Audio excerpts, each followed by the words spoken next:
Nikky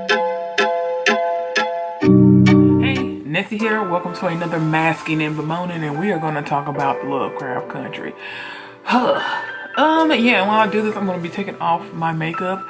This is a full bomb beauty look. If you're curious about it, it will be the video prior to this one. I'm going to put on my bonnet as I do this. Alright.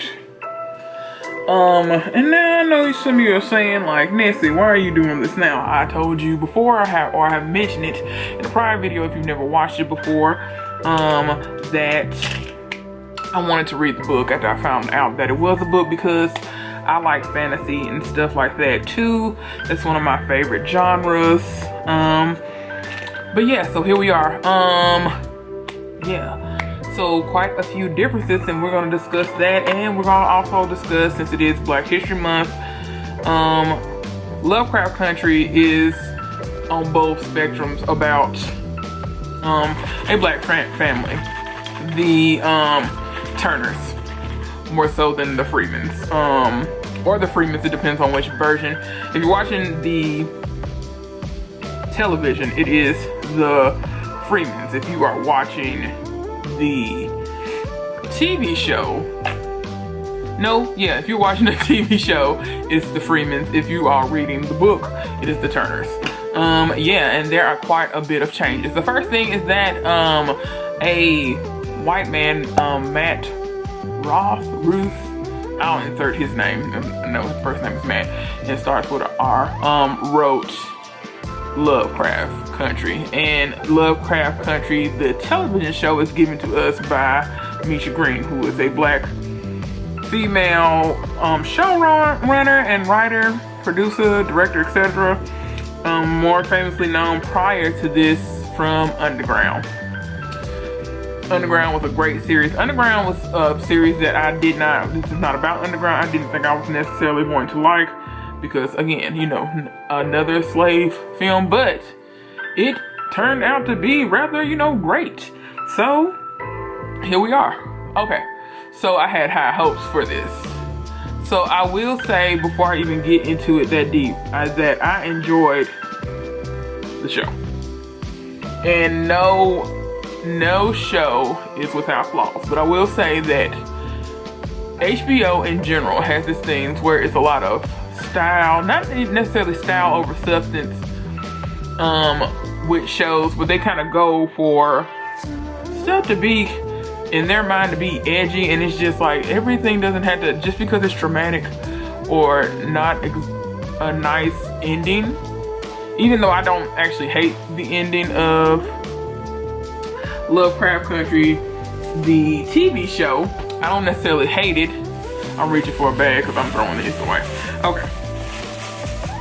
I don't hate it, but like, nobody died in the book, even though the stakes were still there. So it's not, even reading it, and I didn't like skip ahead, or I tried not to form an opinion because I did finish the show first. So I didn't want to think that, I just know it's just gonna be doom and gloom, because it's black people in the 50s, and here we are. Okay, so none of that happened.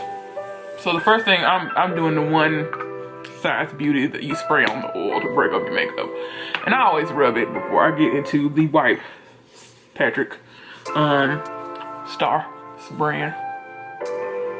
Okay, so with that, I was saying that, and it didn't feel like anything was unrealistic. I mean, besides the fantasy elements, I'm not talking about that. Like, yeah, we got some H.P. Lovecraft's monsters. The Shoggoth appears in both versions in some form or fashion, which I enjoyed seeing them, despite H.P. Lovecraft's terrible musings.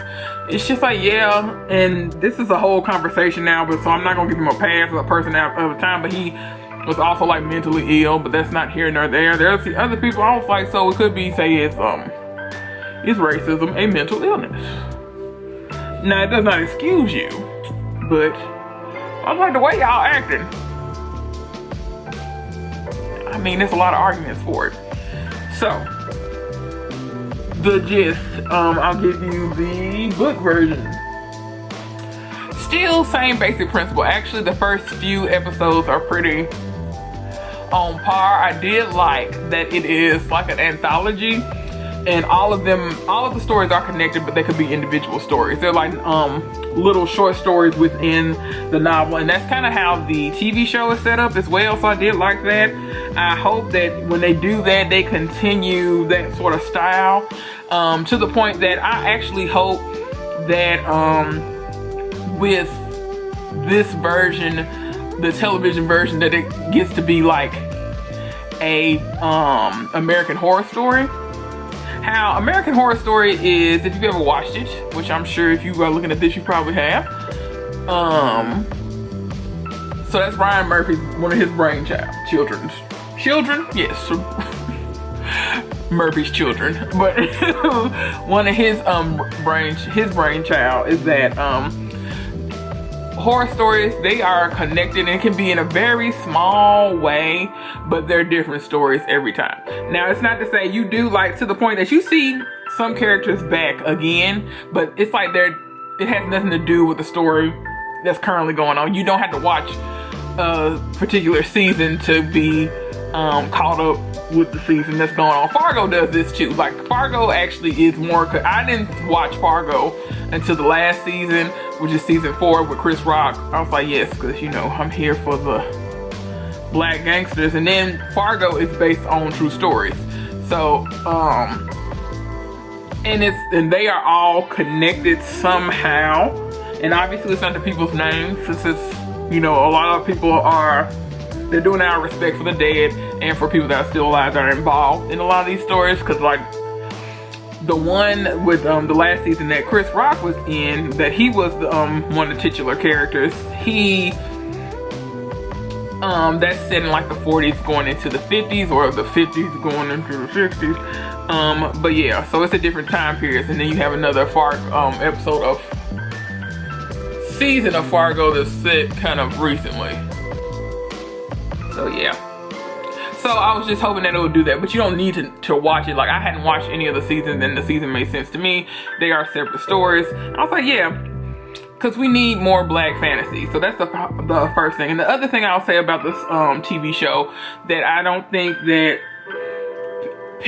some people were looking for it to be perfect.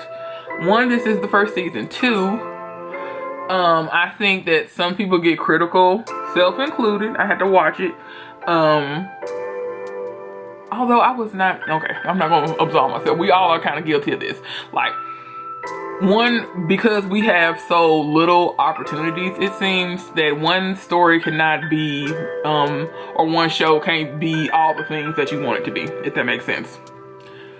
So, with that being said, it is not perfect. I didn't care about certain characters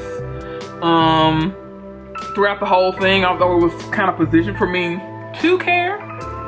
I just didn't. I was just like, okay, and it's like, not to be that girl that seems kind of mean. I'll say like Ruby, and everybody was like, oh, we you know, because people so happy because she is, you know, for representation's sake, she is dark skinned, she is plus size, she's a woman, and she just didn't do anything for me. And I maybe because it did not seem like she took some responsibility on things that were within her control.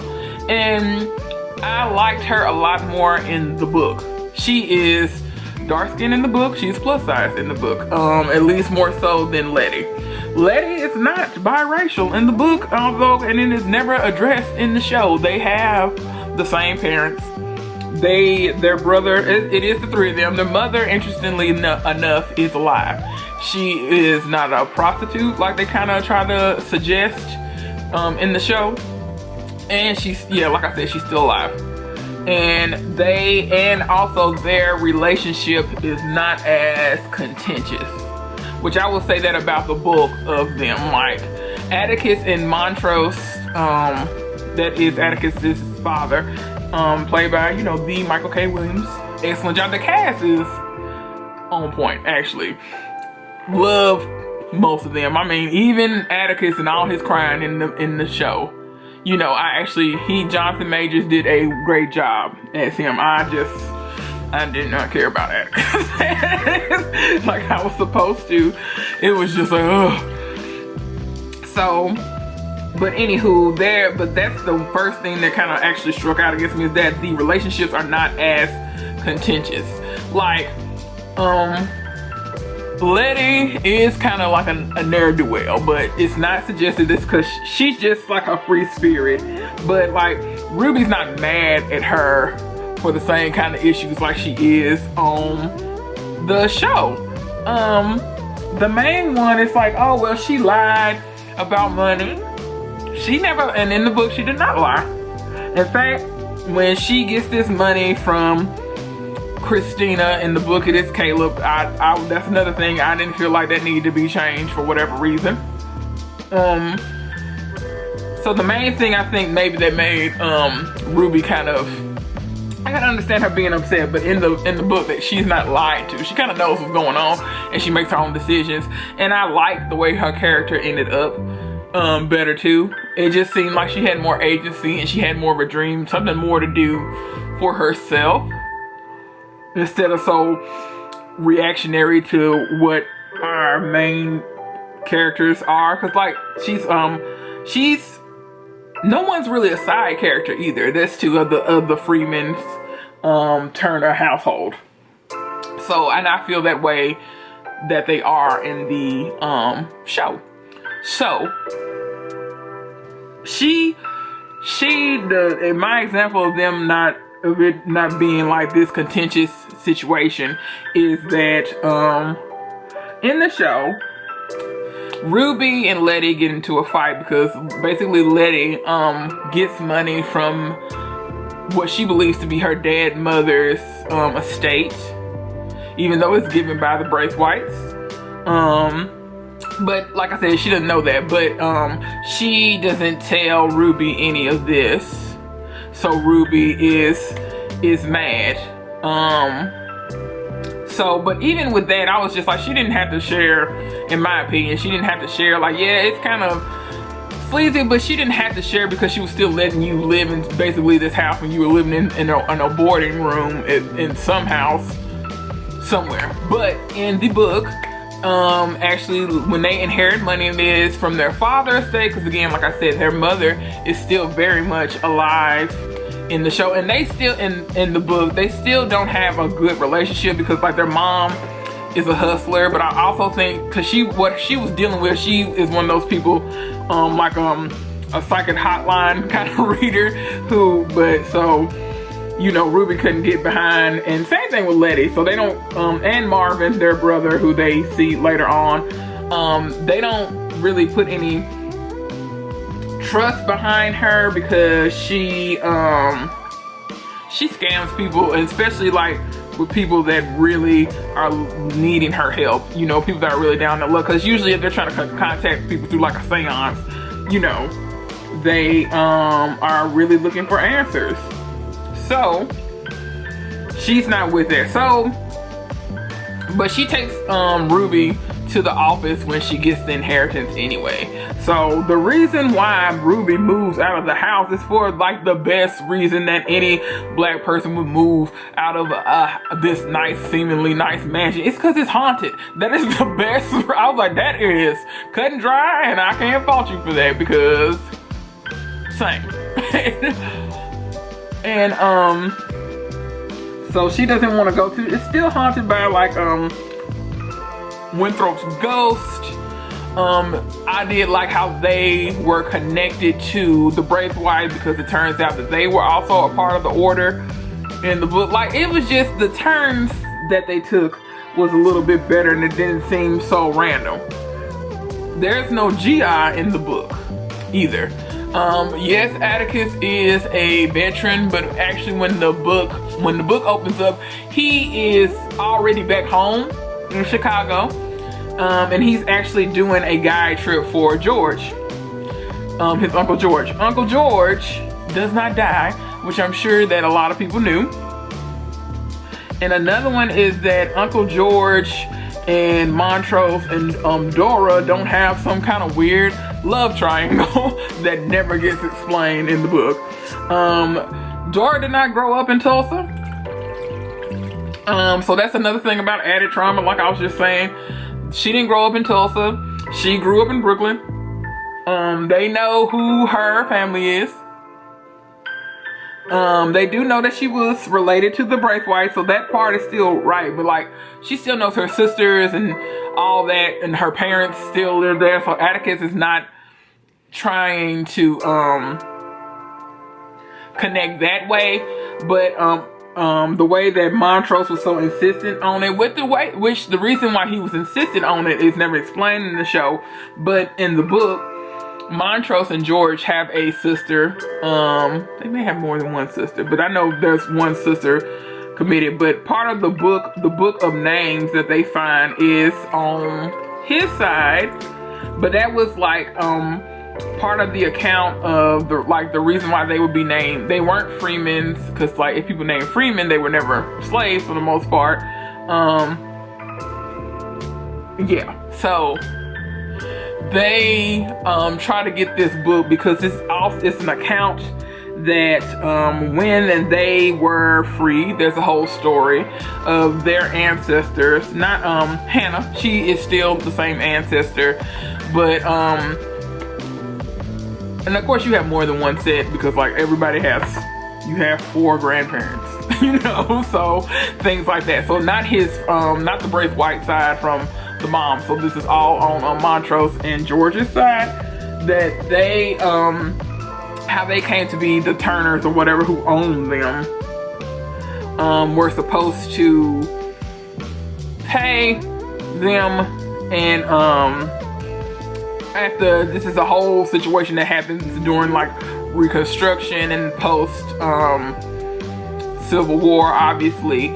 And they had basically kept a record, and then, you know, because whoever their ancestor was learned how to read, and it was like, you remember the 40 acres and a mule and things you're supposed to be promised. So their ancestor, very boldly of them, put in the record that, you know, it says XYZ, and this is how much I'm supposed to be owed. So I took out, it's almost like it became an accountant. So they basically wrote up like a listed, an itemized list of what they were owed from them being a slave. So it's like if you were actually paying somebody to do this, and this is how much you owe me, this is how much land. They know which one is supposed to go to, which family specifically they came from and what they do. And they're not so far removed, because again, this takes place in the 50s. So they do know. So every year around Thanksgiving, Christmas, they update the book. And of course they update it with, you know, interest of time. How much that has built up on, how the cost of living it. Like, this is exactly what you owe me around this point in time, based on that. And, you know, it's always been a point of contention. They keep it into their, like, a lock box at the bank. So like that was that's actually like how they get it's a part of the book of names. That is part of the book of names on their side. It doesn't have much to do with Dora. Dora knew that she is descended from the Braithwaites. She just was not like curious about them, and to the fact she told, you know, Montrose to leave it alone. There's no like ancestral fire or anything like that. She just wasn't, which I get sometimes too. It's just, if you knew specifically, you know, the family that owned you, and, you know, through rape and enslavement, how you are related to them, do you still want something to do with them? Because it's like and even then they know, asking and keeping up with this record from their family members through all this time, they know it's a long shot. But, so like the question is, would you want to have anything to do with them? It's very, like, it's an interesting tale. And just the way that things are connected, I do like, I liked how the book was doing the connections a little bit better in the show.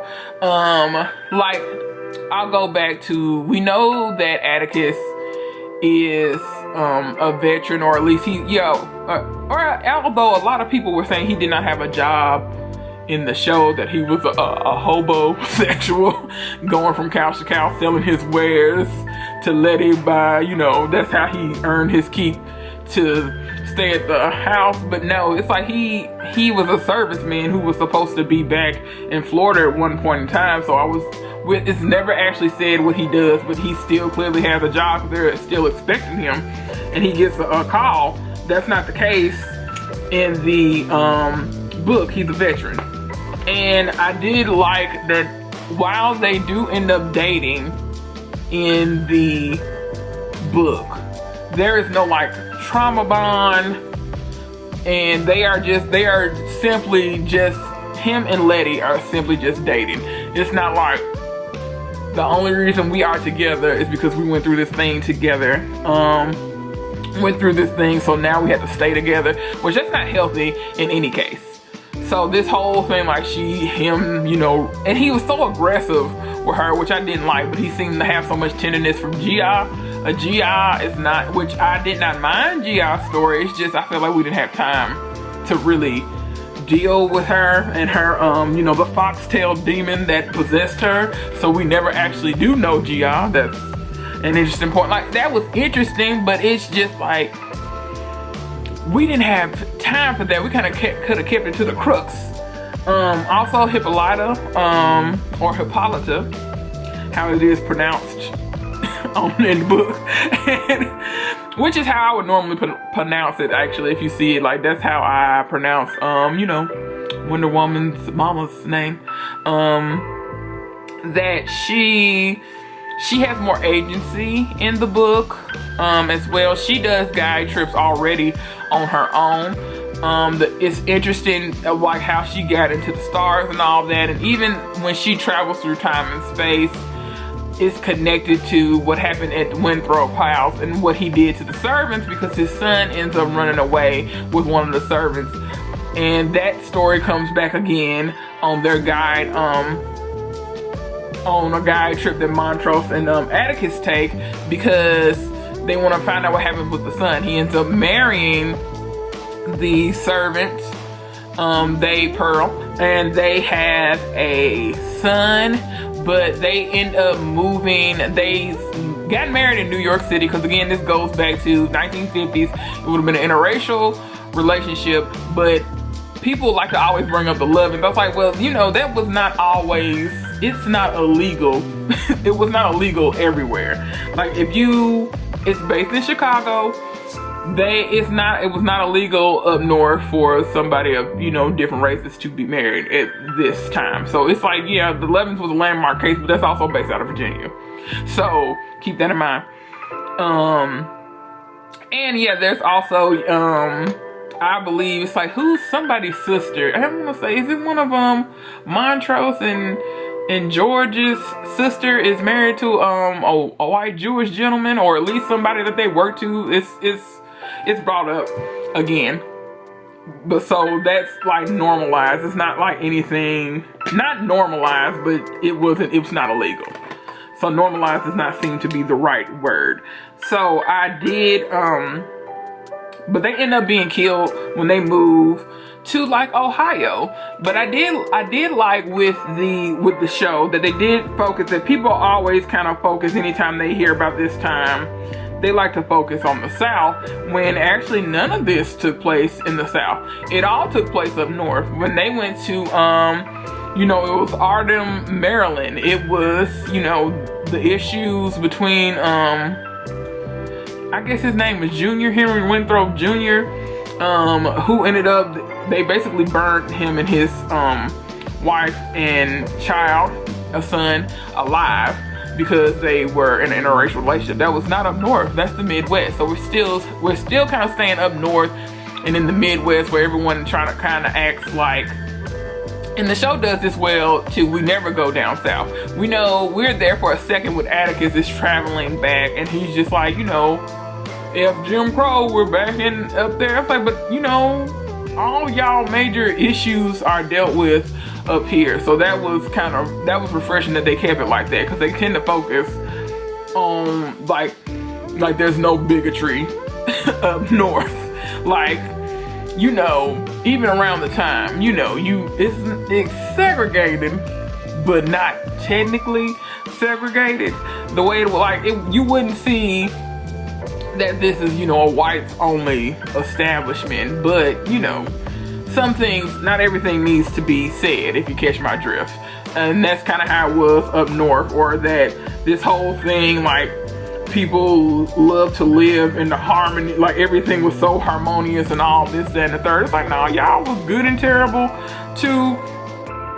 You're black everywhere. Anti-blackness is global.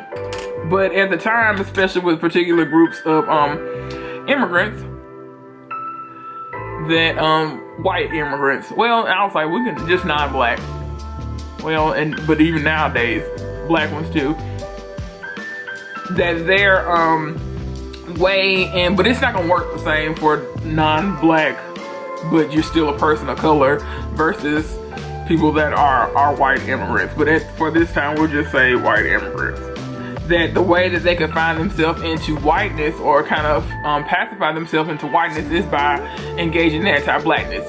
You would see a lot of the mobs, and you know, what was, you know, the Red Hook Summer, Tulsa, even, you know, stuff as recently in Chicago, like Cicero, that's outside of Chicago, that there's people that would talk about, that even I went to school with, would be talking about, you know, and I went to HBCU, so they were black. Not that there weren't white people or other ethnicities there, but yeah, this person was black, so that's that, how them and their brother got chased out by a gang of just, you know, Italian American guys. But everybody wants to be all, you know, kumbaya, and oh, we would never, and how all we had the same kind of struggle, because the way I was purchasing my way into whiteness is by being, you know, anti-black. Because, you know, and this is with anything, when people bring up like crime statistics, like things happen within your own community. You tend to marry in your own community, you do everything else that goes for crime. There's no such thing as black on black crime, it's just crime. It's just like, you know, it's just you do things with the people you know and people you live around. Most people are not going across town to commit crime. Most people aren't going uptown to go do something, and to do anything, you know, positive or negatively. You go to school with the people that's in your neighborhood. That's how neighborhoods are zoned. That's how public school works. It's just what it is. So, but anywho, this ain't got nothing to do with love. I mean, it does, but it doesn't. Because we do meet,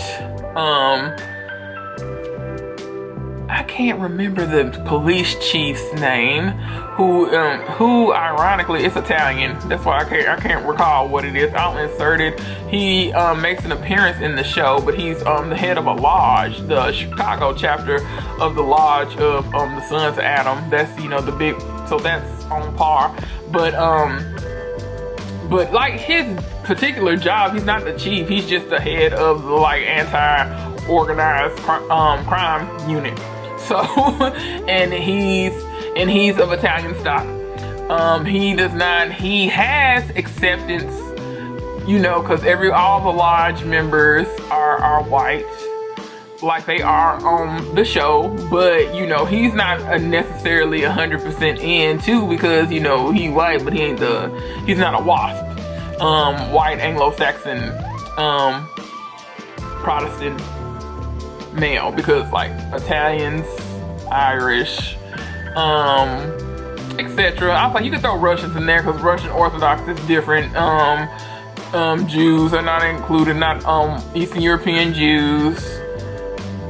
And then those other white, that would be like Catholic and Greek Orthodox, they're not gonna be in the same mix. So those are still inside of the parameter of this show. So he's accepted, but he's kind of looked down upon. He just doesn't like Caleb, and in this in the book, Caleb is a man. There was no reason to make Christina be Christina. She could have stayed a man. I don't know if they just want to push like to show for representation woman because she and Ruby have end up having a relationship, even though and Montrose in the show is also gay, or closeted. That's not the case in the book. He's not really concerned with any of that. It's like, no, it's like and the other thing with that is like the issue comes up with the show. Representation for representation's sake is not good if there's no responsibility kind of taken with it. Like, all of Montrose's relationships are like trash, and he's awful to his, I wouldn't even call him a boyfriend, his lover. Lover is strong too, because of the way he treats Sammy, and Sammy don't deserve all that, and the way he treats him and how terrible he is to him. But that's your one representation of homosexual relationship. And then you turn around and you see it with Ruby and Christina, and spoiler, Christina kills Ruby. So that does not happen in the book. And she lies a lot to Ruby. And the interesting thing with Caleb, because Caleb and Ruby do end up having a relationship, but it is, of course, it's consensual, but he does not deceive her the way that Christina did, which I thought was interesting for them to put it that way. She the way that she ends up even meeting Caleb is that she goes to a bar that is on the same street as Letty's house. Letty, around like New Year's, Letty is having a party, and she invited Ruby. Ruby had just gotten fired from her job because a character that I would think what Christina would actually look like. She's the owner of the catering company, but she is a thief, and she's a liar, and her family never kind of take up. They don't want to see what she is, and they try to put the blame on Ruby. So Ruby, not only she gets arrested, and yeah, this is all like around Christmas, when all this, like I said, Christmas and New Year, so that same kind of whole week. So she spends Christmas in jail, or Christmas Eve in jail, and because she gets accused, they can't hold her because they can't find anything on her. But then the company tries to let her go, and she was like, that I didn't do that. There's no reason for me to be upstairs, this, that, and the third. So she was basically set up, but of course, the family was going to side with their girl. They tried to give her a severance pay and all that, but of course it was nothing. So she was kind of, not feeling like being around everyone because she had just lost her job and she had been to jail. She just wasn't feeling it. So she ended up, just going to a bar. Like she was avoiding going there, but it wasn't this whole situation. That the whole Marshall Fields, and that's the only thing that she kind of wanted for herself. Is why I was just like, you doing all that to go, work in a department store on the show. And it was just like she had no real ambition.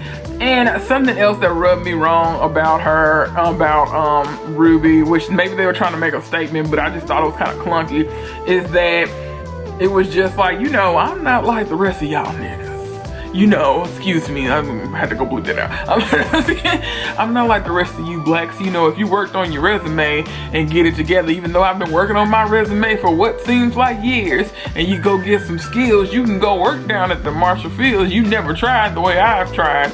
But it was like, girl, you never worked. Ruby didn't work at Marshall Fields either. And so, or you never actually got the chance. So that rubbed me the wrong way, and Book Ruby just wasn't like that. So, yeah.